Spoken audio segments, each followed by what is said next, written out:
pecinta sepak bola Indonesia, kali ini kakak akan memberikan berita-berita terupdate dan menarik seputar sepak bola nasional untuk kalian semua.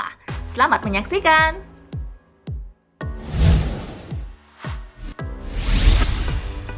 Media Malaysia soroti pembelaan PSSI yang dituduh langgar statuta FIFA.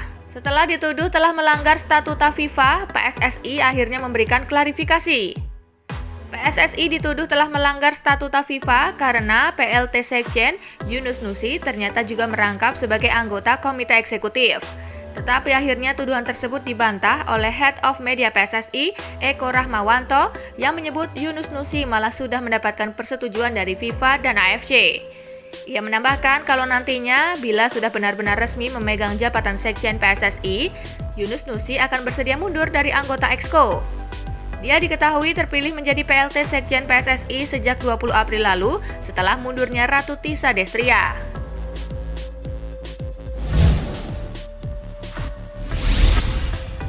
Kim Kurniawan tak sabar buat Persib semakin kokoh di puncak Liga 1 2020. Gelandang Persib Bandung Kim Kurniawan menyambut baik kabar Liga 1 2020 yang bakal kembali bergulir di tengah pandemi virus corona. Kim Kurniawan sudah tidak sabar untuk kembali merumput bersama Persib Bandung di Liga 1 2020.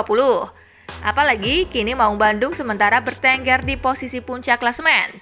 Dilansir dari laman resmi Persib, Kim Kurniawan menjelaskan kalau dirinya punya target tinggi di musim ini. Di usia yang sudah mencapai kepala 3, ia ingin membawa Persib Bandung tetap berada di puncak dan meraih juara.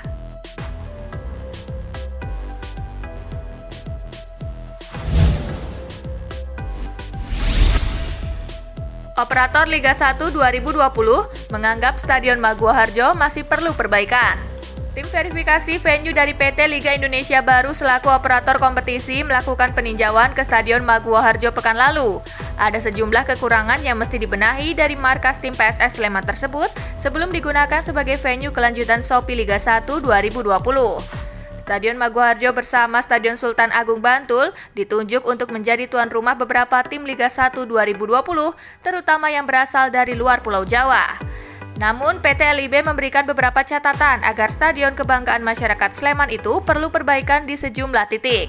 Ketua Panpel PSS Sleman, Tri Mulyanta, menuturkan bahwa 2 poin krusial perlu dibenahi yakni pada kualitas gawang lapangan dan kelengkapan fasilitas di ruang ganti pemain. Tidak hanya mengecek kondisi lapangan, operator Liga 1 2020 juga melihat sarana pendukung lainnya, yakni di ruang ganti. Menurutnya, PT LIB mempunyai catatan khusus agar pertandingan benar-benar layak dan aman karena masih adanya pandemi COVID-19.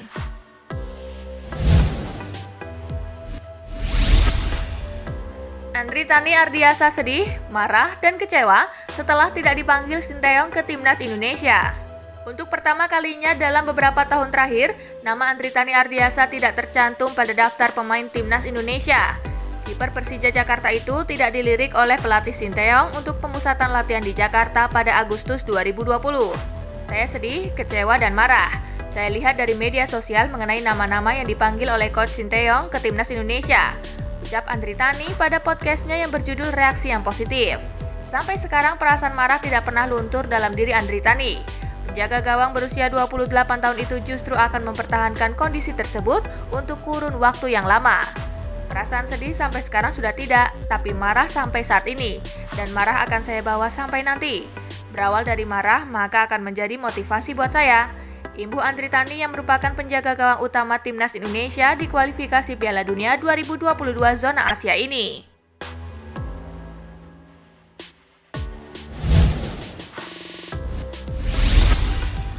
Pelatih Timnas Filipina sedikit kecewa Piala AFF diundur. Beragam reaksi muncul seiring keputusan Piala AFF diubah menjadi tahun depan. Scott Cooper sebagai pelatih Timnas Filipina mengakui bahwa dirinya merasa sedikit kecewa karena pesta sepak bola Asia Tenggara ini tak bisa dimainkan sesegera mungkin. Cooper merasa Filipina sangat siap menghadapi kejuaraan Piala AFF yang merupakan acara 2 tahun sekali.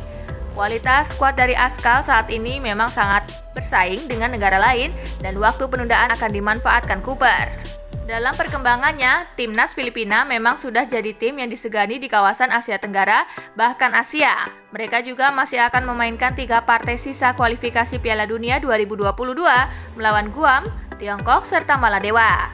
Pada Piala AFF 2018, di mana kejuaraan tersebut kali pertama dimainkan dengan sistem kandang-tandang, Filipina melaju ke semifinal namun dikalahkan oleh Vietnam. Vietnam kemudian mampu menjadi juara dari Piala AFF edisi lalu.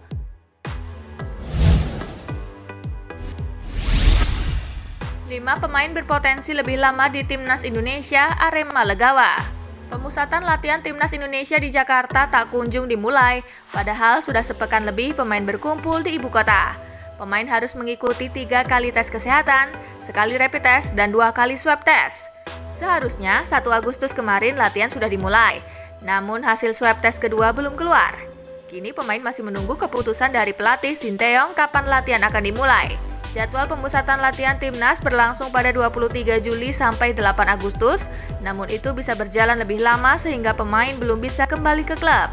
Arema berharap kondisi pemain tetap terjaga selama di Timnas sehingga saat kembali ke klub secara fisik mereka tidak tertinggal. 5 pemain Arema memang belum merasakan program latihan dengan Timnas Indonesia, namun sepekan ada di Hotel Fairmont Jakarta juga ada pelajaran yang didapatkan, yakni protokol kesehatan yang ketat. Untuk memulai latihan saja mereka sudah menjalani 3 kali tes medis, karantina di dalam hotel juga dilakukan. Pemain tidak boleh sembarangan keluar. Sedangkan di Arema hanya sekali rapid test untuk masing-masing pemain. Setelah tes, pemain tetap bebas beraktivitas di luar. Pemeriksaan lainnya saat latihan hanya dilakukan pengukuran suhu tubuh. Kesadaran pemain agar menjaga protokol kesehatan dalam kehidupan sehari-hari jadi benteng terakhir agar tidak sampai terkena virus corona.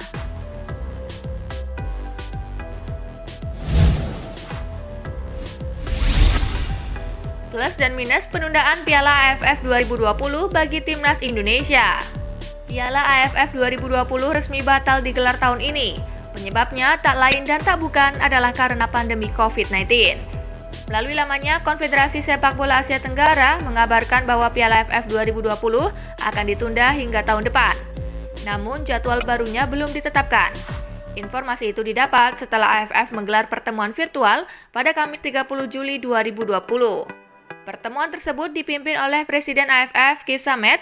Diskusi ini juga dihadiri oleh perwakilan Senior Sport 5, mitra komersial eksklusif untuk Piala AFF. Pembatalan ini sekaligus menguburkan niat Vietnam untuk mengambil alih tuan rumah Piala AFF 2020.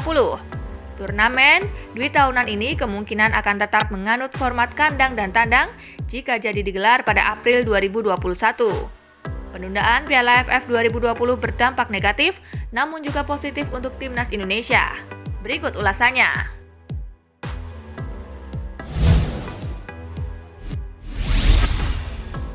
Dampak positif. Ada jeda waktu antara kualifikasi Piala Dunia 2022 dengan Piala AFF. Keuntungan pertama yang didapatkan Timnas Indonesia dari penundaan Piala AFF adalah jeda waktu antara turnamen tersebut dengan kualifikasi Piala Dunia 2022 zona Asia. Jika jadi digelar, Piala AFF 2020 akan digelar beberapa hari setelah Timnas Indonesia menghadapi Vietnam pada partai terakhir grup G 12 November 2020. Dengan pembatalan ini, Timnas Indonesia memiliki banyak waktu untuk istirahat dan mematangkan tim agar lebih menterang lagi.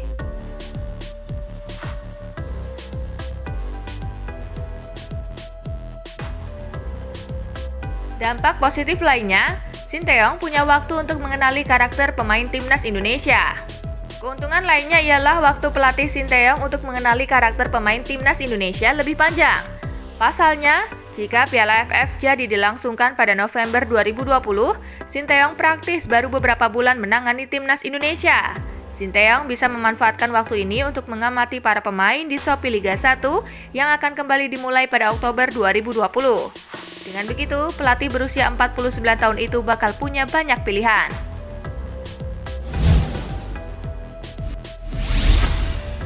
Dampak negatif, kehilangan momentum.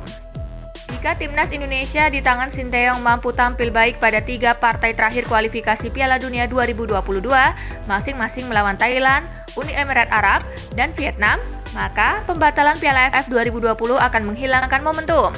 Timnas Indonesia perlu menunggu hingga beberapa bulan lagi untuk kembali beraksi di atas lapangan. Namun untuk menyiasatinya, tim berjulukan skuad Garuda ini dapat menggelar uji coba dengan negara yang level kekuatannya berada di atas.